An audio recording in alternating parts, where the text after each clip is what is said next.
Thibaut Courtois. C'est un retour qui va faire du bien au Real Madrid. Forfait depuis le début de saison après 2 grosses blessures, Thibaut Courtois est enfin disponible pour assurer dans les cages du club merengue. En conférence de presse, Carlo Ancelotti a annoncé que le portier belge allait commencer ce week-end face à Cadiz. Et si le technicien italien devrait le laisser au repos face au Bayern nancéen, cela pourrait peut-être changer. Thibaut Courtois va bien et il jouera demain. C'est une très bonne nouvelle pour nous, comme le retour de Militao. Il est très excité et nous sommes tous ravis qu'il puisse revenir. Ensuite, mais, la finale que nous avons en tête est celle de mercredi contre le Bayern Munich, où va jouer l'U19. Ensuite, nous verrons qui jouera dans les buts. Tu veux me demander si Courtois peut jouer une hypothétique finale après la blessure qu'il a eue? Mais on ne pense pas à dans un mois. Nous verrons, a-t-il lancé. Real Madrid, Vinicius Junior comparé à CR7. Vinicius Junior Bayern Munich 2-2 Real Madrid.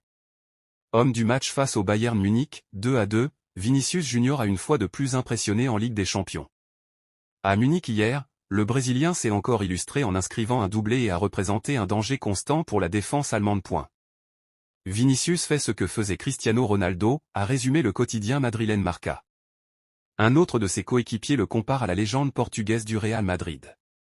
Sur Instagram, Lucas Vazquez y est allé de son petit commentaire pour encenser son attaquant. Bravo CR Vini 7, a publié l'Espagnol sous le poste du Brésilien. Une comparaison flatteuse, surtout quand on sait que Lucas Vazquez et Cristiano Ronaldo ont joué 3 saisons ensemble et ont presque tout gagné avec le Real Madrid. Cristiano voulait qu'il était plus fort que tout le Real Madrid. Giorgio Chiellini a participé au podcast The BSMT et a parlé des 3 saisons où il a partagé le vestiaire avec Cristiano à Turin. C'était très agréable d'avoir joué pour le Real Madrid, avait lancé le Portugais sur la pelouse du stade olympique de Kiev, en mai 2018 pour mettre fin à son passage au Real Madrid après avoir soulevé face à Liverpool sa 5e Ligue des Champions, la 4e avec les Merengues.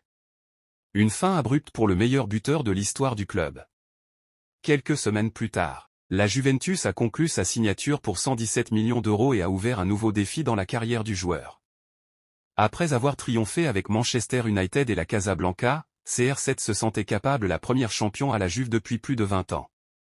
Celle dont il l'avait lui-même privé avec un retourné acrobatique d'anthologie lors de cette même édition ou en les faisant perdre en finale à Cardiff, 1-4, en 2017. Cette finale est évidemment restée un mauvais souvenir pour Giorgio Chiellini, qui a ensuite pu profiter de Cristiano à ses côtés. Le capitaine de la Juventus de l'époque a expliqué sur le podcast The BSMT que le Portugais était arrivé en colère à Turin et désireux de prouver que le Real Madrid avait tort avec sa vente. Sa personnalité dans les moments difficiles m'a impressionné. La première année, il voulait secouer tout le monde et montrer qu'il était plus fort que tout le Real Madrid, a déclaré le défenseur italien.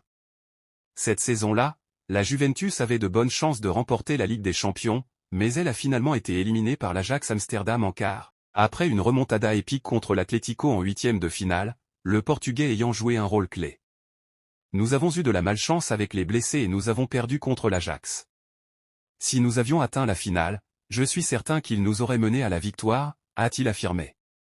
Il n'est pas comme les autres. Chiellini a également reconnu que l'âge avait quelque peu affecté le niveau de Cristiano, mais qu'il aurait dû être mieux entouré pour mettre fin à la malédiction continentale de la Juventus. Son dernier sacre remonte à 1996. Les années suivantes, son niveau a un peu baissé, il était plus âgé et ne pouvait plus porter l'équipe à lui tout seul. Il était la cerise sur le gâteau, mais il avait besoin d'un plus gros gâteau, a joliment expliqué l'Italien. CR7 aura tout de même remporté 2 Scudetti, 2 Supercoupes et une Coupe d'Italie. Il a également inscrit 101 buts en 134 matchs, terminant ainsi son parcours avec le club turinois comme 15e meilleur buteur de l'histoire. Le capitaine de la Juventus a insisté sur le fait qu'il avait beaucoup apprécié l'engagement du Portugais à son arrivée et son attitude sur et en dehors du terrain. J'ai pu l'apprécier. C'est un joueur comme une multinationale, mais il s'est bien intégré au groupe. Il n'est pas comme les autres, il ne peut pas l'être. On ne peut pas lui demander de venir prendre un apéritif au centre-ville. Mais il n'a jamais été absent quand c'était nécessaire. Ni lors des dîners d'équipe. C'est quelqu'un de respectueux, presque obsessionnel dans l'entretien de son corps et dans sa préparation. Il veut marquer et gagner.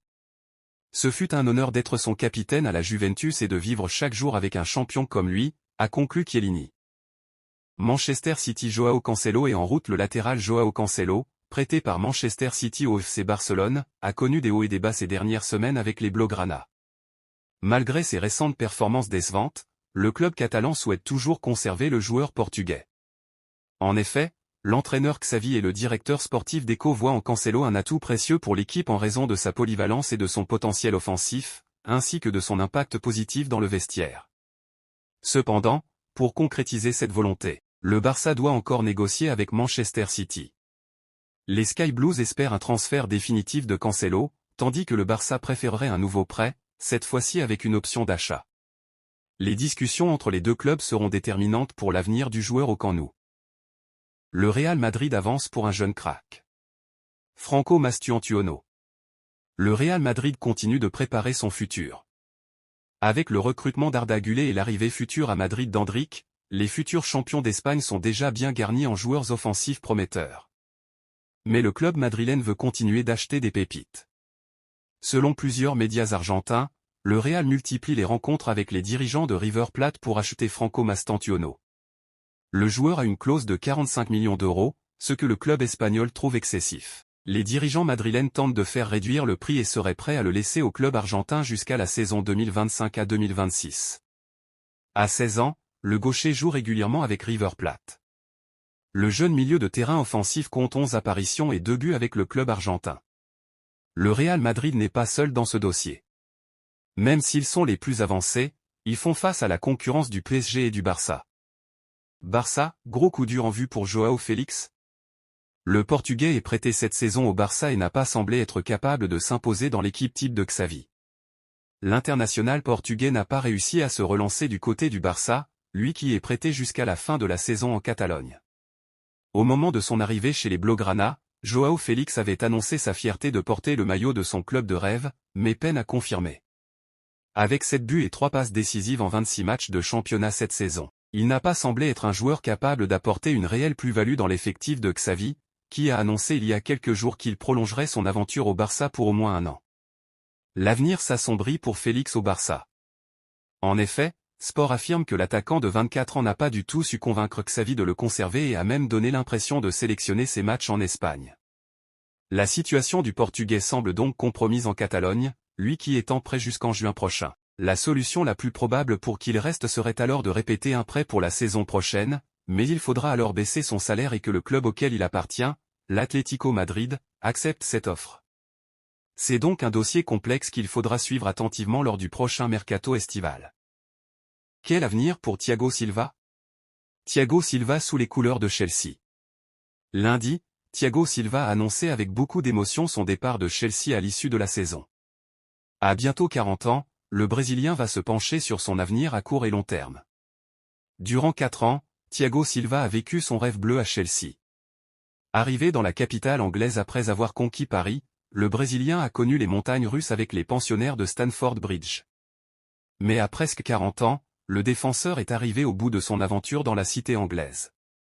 Sans surprise, l'écurie londonienne et l'ancien joueur du PSG ont annoncé hier matin la fin de leur union à la fin de la saison 2023 à 24. Chelsea a publié un communiqué de presse où le principal intéressé a adressé un émouvant message au club ainsi qu'à ses supporters. Il a surtout précisé que ce n'était pas des adieux mais un au revoir. Cela ne veut pas dire que c'est une fin définitive. J'espère laisser la porte ouverte pour pouvoir revenir dans un avenir proche, mais dans un autre rôle ici, les adieux sont pour ceux qui partent et ne reviennent pas. J'ai l'intention de revenir un jour. Mais dans quel rôle? Il y a quelques mois, le Télégraphe a révélé que l'international Auriverde a déjà entamé sa reconversion et débuté une formation pour devenir entraîneur. Le média anglais a d'ailleurs expliqué qu'il remplit déjà un peu cette mission auprès de ses coéquipiers, avec lesquels il est très exigeant aux entraînements et en match. Chelsea prépare un transfert à 55 millions d'euros. Un futur en tant qu'entraîneur. Le Télégraphe a ajouté qu'il a aussi dit à ses managers comment l'équipe devait être constituée et jouer. Par exemple, il souhaitait que l'équipe joue bas en défense. Ce qui n'était pas l'avis de ses managers, qui n'ont pas toujours bien perçu ses remarques.